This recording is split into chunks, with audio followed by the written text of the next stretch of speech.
If you're looking for an AR to match or even beat the TAC-56 in Modern Warfare 2 rank play, then look no further than the Kastov 762. I'm going to take you guys through the statistically best build for the Kastov that I've put together using SimGG with their accurate attachment stats, and this build has somehow become even more busted with a new attachment that's been added inside of Season 2. Now, if this Kastov is so good, why do we not see more of it in rank play? Whilst there are things that are actually banned inside of rank play and the pro scene, you know, things like the ISO Hemlock assault rifle that just came out and is absolutely busted, that got banned really recently. There are also these gentlemen's agreements, which are essentially what the pros deem to be a bit too strong and therefore they're not going to use, but it's not officially banned, and so you can still pick it. The Kastov 762 is one of those gentlemen's agreements. You'll likely have some enemies who get pretty annoyed at you for using the Kastov 762 and breaking GAs, but the gun isn't formally banned in rank play, so just take the abuse that people are going to throw at you on the enemy team and have fun winning some games. I've put together a typical meta build for the TAC-56 that we're going to be comparing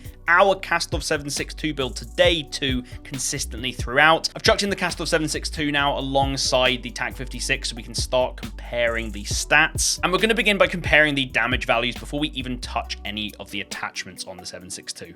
We can do this because no attachments in this game change the fire rate and therefore the overall damage.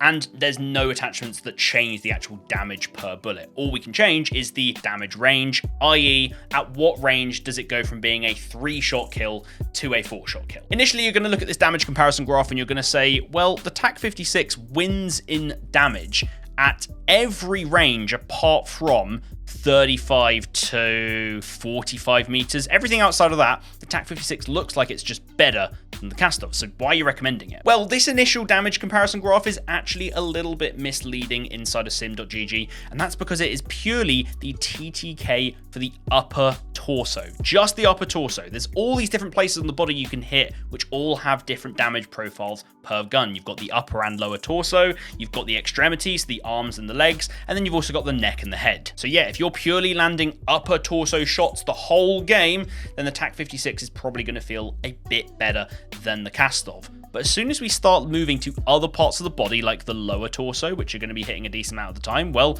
now the Kastov's winning all the way out to 28 meters. So basically that close to mid-range, Kastov's absolutely beating down the TAC-56. The extremities, you are going to be hitting some arms. You know, if someone's running perpendicular to you, where their side is facing you and you're hitting their arms as they run past, well, once again, Kastov absolutely dominating over the TAC-56 at pretty much every single range. And lastly, and this is the big one, if we go up to the head, you can start seeing that the Kastov is an absolute melt machine. It kills twice as quick as the TAC-56 if you're able to land those headshots. In fact, it is actually a 2-bullet kill if both bullets hit the head. That is ridiculous. SimGG actually offers this kill probabilities area where you can input the percentage chance that you're going to hit different areas of the body. And you can see here, even when I've set it up to the point where you're hitting, you know, mostly the upper torso, 40% of your shots to the upper torso and a mixture of bullets hitting other parts of the body, the Kastov 762 out damages the TAC-56 at every single damage range in this example. Now, there were some nerfs to the 762 that came within Season 2, as well as a hotfix that came about a week later, but they're pretty vaguely described inside of the patch notes here. You can see with the Season 2 update, the 762 had a small damage reduction and an additional long-range damage fall-off now. And then in that hotfix, it simply said that its damage ranges were reduced. Luckily though, we've got creators like Xclusive who go in detail on these patches and find out what the actual changes are pre-patch and post-patch, so his link will be in the description down below. As you can see from the statistics he gathered here, there is this additional damage drop-off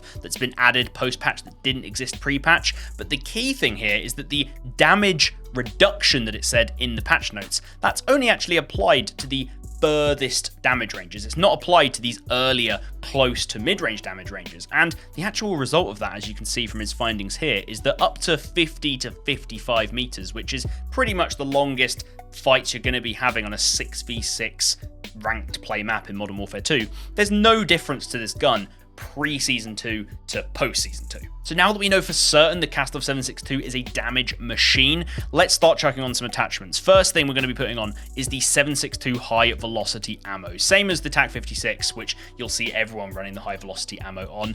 This just pushes that muzzle velocity up to a very, very comfortable 850 meters per second.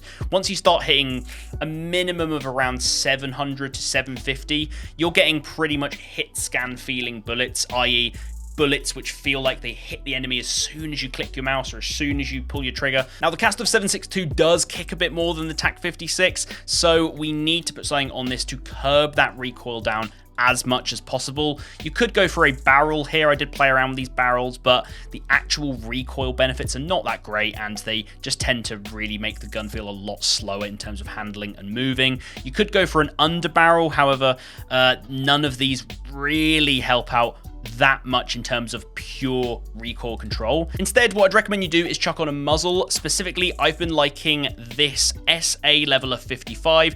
Yes, it does hurt your ADS time a little bit, but we're going to be helping out with that with some other attachments later on. The main thing is that it helps out heavily with horizontal view kick and gun kick, as well as a bit of vertical as well, which is nice. But vertical we can counter just by, pulling the stick down a little bit as we shoot, or pulling the mouse down as we shoot if you're on keyboard and mouse. But the horizontal kick can actually go in both left and right directions, so it's a much more important stat to curb, with it being much more random and harder to control. Next, I'd recommend you move over to the rear grip and put on the true tack grip. The ADS time buff this gives is kind of minimum, but the sprint to fire time and tactical sprint to fire, you really feel in this gun. As I've said before, inside of ranked play, yes, this is an AR, but you need your ARs still to be fairly mobile if you're the one who needs to push onto a control point, if you're the one who needs to push onto a hard point at that last second and challenge enemies at close range.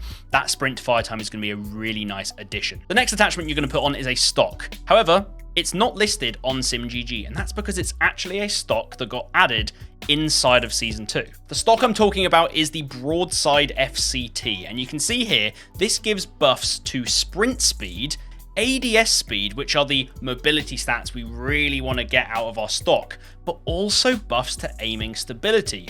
I was baffled when I saw this as an attachment because we've essentially got improved recoil. I know it says we lose recoil control here, but aiming stability is a massive part of recoil inside of Modern Warfare 2. So we're getting recoil buffs and mobility buffs inside of a single attachment. This is honestly too good to be true, so you definitely need to be running this. Now, as I said, I cannot put that stock on the gun and show the stats for it inside of SimGG at the moment, but you can see here that without the stock, so without that additional ADS time, the Kastov 762 is only just behind the TAC-56 in terms of that handling and that speedy ADS time.